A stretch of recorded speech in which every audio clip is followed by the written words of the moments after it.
আমার কাঁচা লঙ্কা, বউ আমার ঝাল লঙ্কা, আমার বউয়ের আছে কত গুণ, আমি টাটকা বেগুন।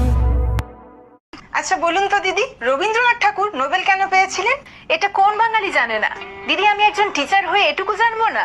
আসলে রবি ঠাকুর কদবেল একেবারেই পছন্দ করতেন না, এমনকি বেল ফুলও পছন্দ করতেন না। আর শুধু তাই নয়, কলিং বেল, সাইকেলের বেল, কোনো বেলই তিনি পছন্দ করতেন না। আর যেহেতু উনি কোনো বেলই পছন্দ করতেন না, তাই ব্রিটিশরা ওনাকে নো বেল দিয়েছিলেন। আজকে কষা মাংস আর পোলাও বানানো হবে। এই বাবু, তোর নতুন জামাটা পরেছি, ইগো এক কাপ চা দাও না। হ্যালো রাজুদা, শুভ নববর্ষ। মিষ্টির বাক্সটা কিন্তু মনে করে পাঠিয়ে দেবে। এক কাপ চা দিয়ে যাও না। এই বাবু, আজকে কিন্তু বই পড়তে বসবি, তাহলে সারা বছর পড়ায় মন বসবে। আজকের মাংসটা যা হয়েছে। এই দাদু ঠাম্মাকে প্রণাম করে আয়, যা এক কাপ চা। বলো, সারা দেশে কয়টা পৃথিবী আছে? ও সরি, সারা পৃথিবীতে কয়টা দেশ আছে? ম্যাডাম 206টি। ফয়সাল, এবার তুই বল, সারা পৃথিবীতে সবচেয়ে ছোট দেশ কোনটা? পৃথিবীতে সব থেকে ছোট দেশ ম্যাডাম সন্দেশ।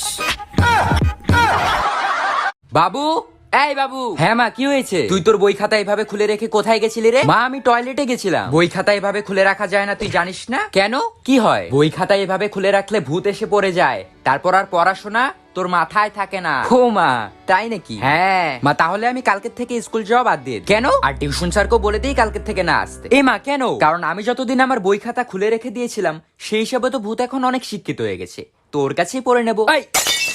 কিরে, সৌরভের রেজাল্ট এত ভালো হয়েছে, তাহলে তোরটা এত খারাপ হলো কেন? হ্যাঁ, ও যে স্যারের কাছে টিউশন পড়ে, তুইও সেই স্যারের কাছেই টিউশন পড়িস, তাহলে তোরটা কেন খারাপ হলো? ও যে স্কুলে পড়ে, তুইও সেই স্কুলেই পড়িস, তাহলে তোরটা কেন খারাপ হলো? ওকে দেখে কিছু শেখ, ওর মতন হওয়ার চেষ্টা কর, দিন দিন গাধা হচ্ছে একটা। মা, ভাই বলতো আলো আলো, তোর বউ কালো, ইয়ে।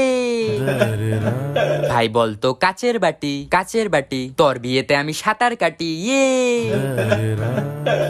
ভাই বলতো থিরি থিরি, তুই খাস বিড়ি, ইয়ে। ভাই বলতো গামছা। না, আমি বলবো না। ভাই বল না। না, আমি বলবো না। আরে ভাই বল না। গামছা। কাঁচা হাগু খামসা, ইয়ে।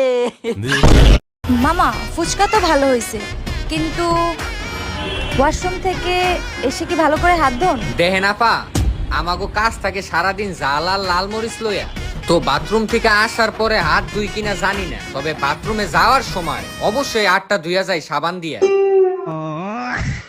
ওর শরীরে আমার রক্ত বইছে, ওকে আমি ইঞ্জিনিয়ার বানাবো, ও আমার মেয়ে। ওকে আমি 10 মাস 10 দিন পেটে ধরেছি, ও আমার মেয়ে, ওকে আমি ডাক্তার বানাবো। ও আমার মেয়ে, ও আমার মেয়ে, ও আমার মেয়ে, বলছি তো আমার মেয়ে, বলছি তো ও আমার মেয়ে। হ্যালো সোনা, যে যাই বলুক আমি শুধু তোমার। কিরে, সৌরভের রেজাল্ট এত ভালো হয়েছে, তাহলে তোরটা এত খারাপ হলো কেন? হ্যাঁ, ও যে স্যারের কাছে টিউশন পড়ে, তুইও সেই স্যারের কাছেই টিউশন পড়িস, তাহলে তোরটা কেন খারাপ হলো? ও যে স্কুলে পড়ে, তুইও সেই স্কুলেই পড়িস, তাহলে তোরটা কেন খারাপ হলো? ওকে দেখে কিছু শেখ, ওর মতন হওয়ার চেষ্টা কর, দিন দিন গাধা হচ্ছে একটা। মা, মা মাথা ব্যথা করছে। হ্যাঁ, আরো মোবাইল দেখ। মা, পেট ব্যথা করছে। হ্যাঁ, আরো মোবাইল দেখ। মা, খিদে পেয়েছে। হ্যাঁ, আরো মোবাইল দেখ। মা, আমার পাতলা পায়খানা হয়েছে। হ্যাঁ, আরো মোবাইল দেখ। হ্যাঁ মা, আমি তো রান্না করে। তাহলে 2 বট চাল বহাই দে। আমি বাথরুমে। তাহলে বালতির মধ্যে কাপড় আছে, ওটি ধুয়ে দে। তোরা মিছা কথা কইছিস মা, আমি দোকানে আসছি। তোর মাছ দেখা আইছে তো, একালে ডিম আর 2 প্লেট বিস্কুট নিয়ে আয়। আমি তো মরছি। लेकिन ये साला कर क्या रहा है यहाँ पे? তাহলে মা, এক কাজ কর, তোর দাদার লগে দেখা কর, তোর দাদার লগে দেখা করে আর জিজ্ঞেস কর বন্ধের জমিনের দলিলটা কই রাখছে। হ্যালো ভাই। হ্যাঁ ভাই বল। আইসক্রিম খাবি? না রে ভাই, আমি আইসক্রিম খাবো না, আমার প্রচন্ড জ্বর এসেছে ভাই। আমি টাকা দেবো। কে বললো আমি খাবো না? লোভে পাপ, পাপে মৃত্যু, মৃত্যুতে শ্রাদ্ধ, শ্রাদ্ধতে মিষ্টি, মিষ্টিতে আবার লোভ। ভাই একটা পান দাও। কি দিয়ে খাবেন? কেন, দাঁত দিয়ে? না মানে কিভাবে খাবেন? কেন, চিবিয়ে খাবো। আরে ভাই, সাথে কি খান? সাথে আমার বন্ধু সলমান খান। আরে ভাই, আপনি কি জর্দা খান? না ভাই, আমি আমির খান।